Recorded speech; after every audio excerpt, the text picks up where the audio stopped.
La Grèce fait toujours le jouet des grandes puissances. Nous avons beaucoup souffert sous le joug barbare des Turcs.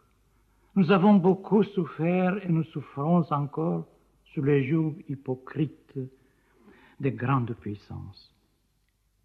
Le peuple grec est un peuple martyr, d'autant plus que le besoin de la liberté est pour lui aussi impérieux que le pain.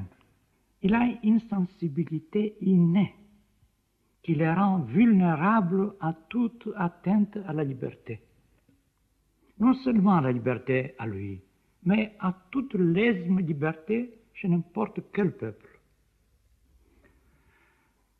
Je vais vous citer un exemple. Lorsque Hitler menaçait d'envahir la Norvège, j'étais en excursion en Crète. Je traversais un défilé lorsque, du haut de la montagne, j'ai entendu une voix de stentor qui m'appelait. « Arrête mon enfant, arrête-toi !»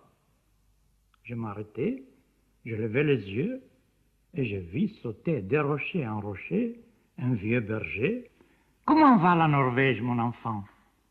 me cria-t-il essoufflé.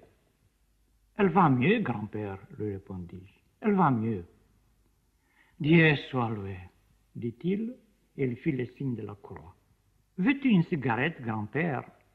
Je n'ai besoin de rien. Puisque la Norvège va mieux, je n'ai besoin de rien. » Voilà les Grecs. Ce vieux berger ne savait sûrement pas où se trouve cette Norvège. Il ne savait peut-être pas c'était un pays ou une femme, mais il savait ce que c'est que la liberté. Le vrai miracle grec ne s'appelle pas beauté, il s'appelle liberté. Chaque peuple à qui fut donnée une mission sur la terre jette son propre cri. L'hébreu appelle Dieu. L'hindou s'efforce par-delà les phénomènes de saisir les sens. Les Égyptiens, du fond de leur tombeau, crient et implorent l'immortalité.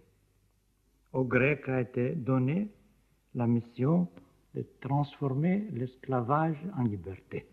Comment voulez-vous alors qu'un écrivain grec ne mette toutes ses forces au service de la liberté? Comment voulez-vous que je regarde impassible le monde